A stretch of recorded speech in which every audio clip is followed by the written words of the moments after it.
آقا کریم صلی اللہ تعالیٰ علیہ وآلہ وسلم کے پیارے پیارے دیوانوں، السلام علیکم ورحمۃ اللہ وبرکاتہ۔ نحمده ونصلي على رسوله الكريم، اما بعد فاعوذ بالله من الشیطان الرجیم، بسم اللہ الرحمن الرحیم۔ لقد من الله على المؤمنین اذ بعث فیہم رسولا، صدق اللہ مولانا العظیم وصدق رسولہ النبی الامین المتین المعین الکریم، ونحن على ذلك لمن الشاہدین والشاکرین والحمد للہ رب العالمین، آمین یا رب العالمین۔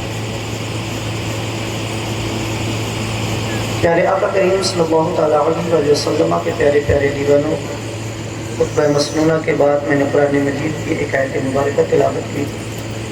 اسی آیت کے زیر تحت کچھ باتیں دین کی سنائی جائیں گی، لیکن آئیے اس سے پہلے ہم اور آپ مل کر آقا انعامدار دونوں عالم کے مدنی تاجدار مکی شہنشاہ رحمت عالم جانے کا عنایت عالم سید الانبیاء امام الانبیاء راحت عاشقاں کی بارگاہ میں جس طریقے سے میں پڑھ رہا ہوں، آپ لوگ بھی میرے ساتھ مل کر کے غلامی کا ثبوت دیں اور پڑھیں بآواز بلند۔ الصلاۃ والسلام علیک یا رسول اللہ، السلام علیکم یا رسول اللہ، الصلاۃ والسلام علیک یا حبیب اللہ، السلام علیکم یا حبیب اللہ، الصلاۃ والسلام علیک یا قاسم رزق اللہ، الصلاۃ والسلام علیکم یا رسول اللہ، الصلاۃ والسلام علیک یا شفیعنا یوم الجزا صلی اللہ تعالی علیہ وآلہ وسلم۔ ہر درد کی دوا ہے صلی علی محمد، ہر درد کی دوا ہے صلی علی محمد، تعویذ ہر بلا ہے صلی علی محمد۔ ایک مرتبہ اور بآواز بلند درود پاک پڑھیں۔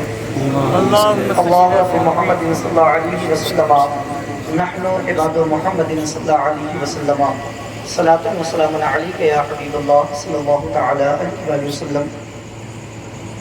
معزز سامعین، بس میں چند منٹ کے لیے آپ کے سامنے حاضر ہوا۔ آپ لوگ تو ہر جمعہ کو مجھے سنتے ہیں، ہمارا اور آپ کا سابقہ ہوتا رہتا ہے۔ ہمارا فریضہ بنتا ہے کہ جو ہم نے باہر سے مہمان بلائے ہیں ان کو وقت دیا جائے۔ ابھی جتنے لوگ اسٹیج پہ بیٹھے ہیں، شاید کہ پڑھنے والے اتنے لوگ اندر بھی بیٹھے ہوئے ہیں، اور اگر سارے لوگ اسٹیج پہ آ جائیں تو سننے سنانے والے دونوں برابر رہیں۔ تو بس میں ایک تمہید باندھنے کے لیے آپ لوگوں کی نیڈ کو آپ کے ذہن سے رد کر کے حضرت سے پہلے صرف اس لیے آ گیا کہ آپ لوگ بیدار ہو جائیں، اس لیے کہ جب قوم بیدار ہوتی ہے تبھی کچھ کام ہوا کرتا ہے۔ بڑی تیزی کے ساتھ عمر کو درود پاک پڑھیں، میں اپنی بات کی طرف آگے چلوں۔ اللہ رب محمد صلی اللہ علیہ وسلم، صلاۃ و سلام علیک یا رسول اللہ صلی اللہ تعالی علیہ وسلم۔ بس حضور اعلی حضرت کے ایک شعر کا اپنے علم کے مطابق تھوڑا سا اسی کے اوپر گفتگو کر کے اپنی بات کو ختم کر دوں گا۔ بریلی کے امام احمد رضا خان فاضل بریلوی رضی اللہ تعالیٰ عنہ ارشاد فرماتے ہیں، سارے نبی اجلوں میں چمکا کیے، سارے نبی اجلوں میں چمکا کیے، اندھے سیسے میں چمکا ہمارا نبی، اندھے سیسوں میں چمکا ہمارا نبی۔ معزز سامعین کرام، جس روئے زمین پر اللہ کے رسول صلی اللہ تعالیٰ علیہ وآلہ وسلم جلوہ افروز ہوئے،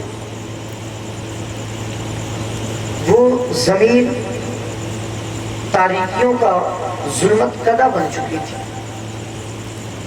اللہ کے رسول صلی اللہ تعالیٰ علیہ وآلہ وسلم کی آمد سے پہلے نہ جانے تقریباً 1,24,000 کم و بیش 2,24,000 انبیاء کرام اس روئے زمین پر انسانوں کی ہدایت کے لیے آئے، لیکن ہر نبی کے بعد کوئی دوسرا نبی ضرور تشریف لاتا رہا، لیکن اللہ کے رسول صلی اللہ علیہ وسلم جس زمانے میں تشریف لائے وہ زمانہ ظلمت قدہ کا زمانہ کہا گیا، وہ زمانہ اندھیریوں کا زمانہ کہا گیا۔ انسانیت مٹ چکی تھی جب میرے آقا دنیا میں تشریف لائے۔ اسی لیے تو اللہ تبارک و تعالیٰ قرآن کریم میں ارشاد فرماتا، لقد من اللہ علی المؤمنین اذ بعث فیہم رسولا، تحقیق کی ہم نے تمہارے درمیان اپنے محبوب کو پیدا کر کے تمہارے اوپر احسان کیا۔ روئے زمین پہ رب کائنات نے بہت ساری چیزوں کو پیدا کیا، خالق کل شیء ہے رب کائنات، لیکن کسی چیز کے بدلے میں رب نے یہ نہ فرمایا کہ ہم نے تمہارے ساتھ احسان کیا۔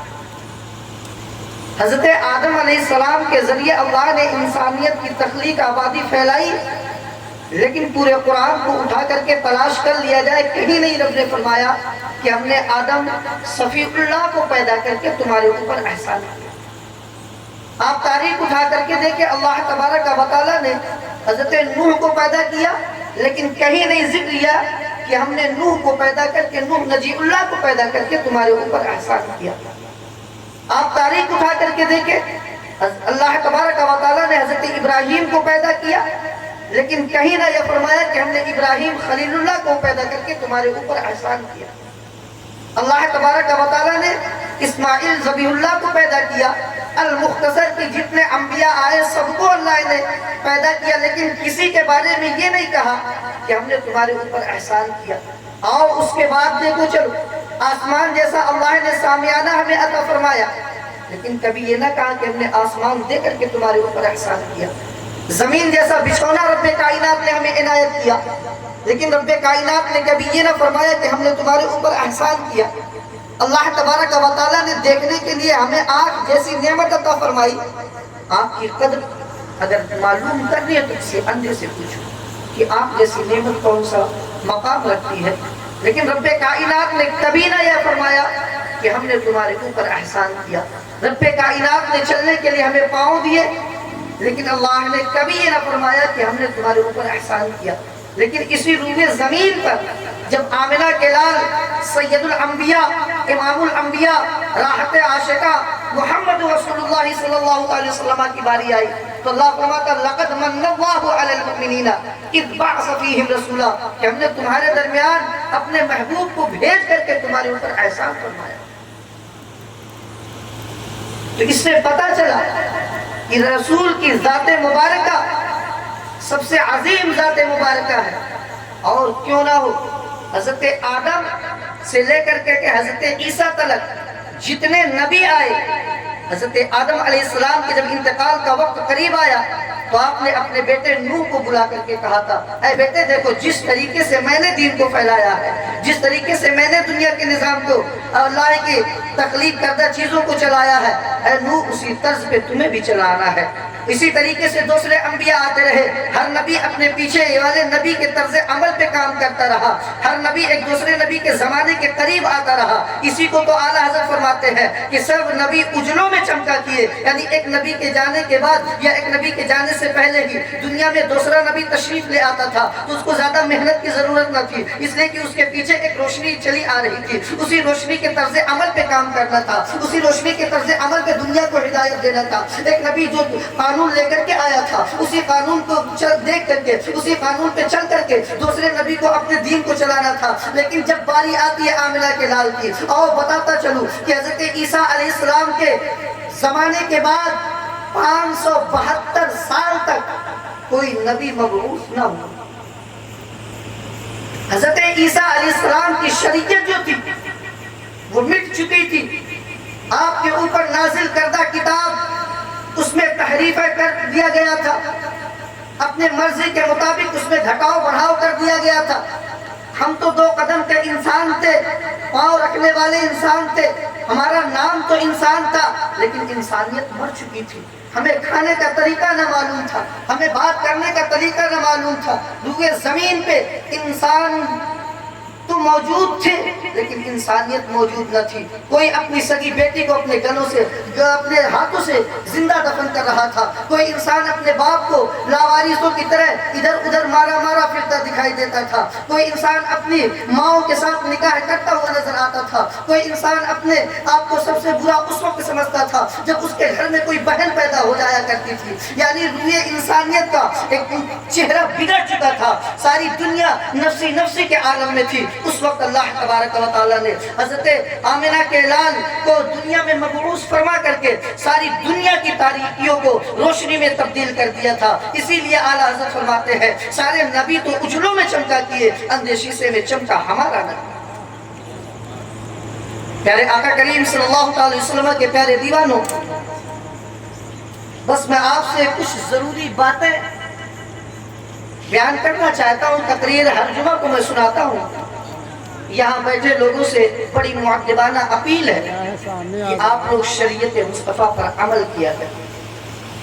جتنے بھی میرے نوجوان بھائی ہیں ان سے اپیل ہے، ریکویسٹ ہے کہ آپ لوگ اپنے محلے کی مسجدوں کو آباد کریں، اپنے محلے کے امام کا ساتھ دیں، ان کے قدم سے قدم ملا کر کے چلیں. آج ہمیں ضرورت ہے متحد ہونے کی. آج ہمیں ضرورت ہے کہ ہم نبی کریم صلی اللہ علیہ وسلم کی شریعتوں پہ دنیا کو چل کر کے دکھا دیں کہ جو 1500 سال پہلے آقا کریم صلی اللہ علیہ وسلم مدینے کی دھرتی سے دین کو پھیلایا تھا، مکے کی زمین سے، وہی دین پہ عمل کرنے والے ہم لوگ. اللہ کے رسول نے تلوار کے ذریعے دین کو نہیں پھیلایا، اللہ کے رسول نے ظلم کے ذریعے دین کو نہیں پھیلایا تھا، اللہ کے رسول نے کردار کے ذریعے سے دین کو پھیلایا تھا. لیکن مسلمانوں، آج ہمارے کردار کیا ہے؟ آج ہماری طرز زندگی کا عمل کیا ہے؟ آج ہم کس طریقے سے زندگی گزار رہے ہیں؟ اللہ کے رسول صلی اللہ علیہ وسلم نے غلاموں کو زمین سے اٹھا کر کے آسمان کی بلندیوں جیسا مقام عطا فرمایا. لیکن آج ہمارے سماج کے اندر رہنے والا بیٹا اپنے باپ کو اپنے گھر سے نکال کر کے کہیں جھوپڑے پٹی میں رہنے کے لیے مجبور کرتا ہے. کیا یہی میرے نبی کے عادت کریمہ تھی؟ کیا یہی میرے نبی کے دین کا فارمولہ تھا؟ نہیں مسلمانوں، انشاءاللہ العزیز آنے والے حضرات میرے نبی کی سیرت پہ تفصیلی گفتگو کریں گے. لیکن میں آپ کے علاقے سے جوائن ہوں، آپ کے علاقے سے جڑا ہوا ہوں، تو مجھے ان چیزوں کو بیان کرنا ضروری ہے جن چیزوں کو میں آپ کے اندر دیکھتا ہوں، جو کمیاں آپ کے اندر نظر آتی ہیں. جو حضرات ایک دن کے لیے آئے ہیں وہ انشاءاللہ العزیز آپ کو بڑی پیاری اور بڑی عمدہ تقریر سنائیں گے. اور ہم صرف اصلاح کے لیے کھڑے ہوئے، ہم تقریر سنانے کے لیے نہیں کھڑے. ہمارا دینی فریضہ بھی ہے کہ ہم آپ کی اس دکھتی ہوئی رگ پہ ہاتھ رکھیں جو آپ کے صحت کے لیے فائدہ مند ہے.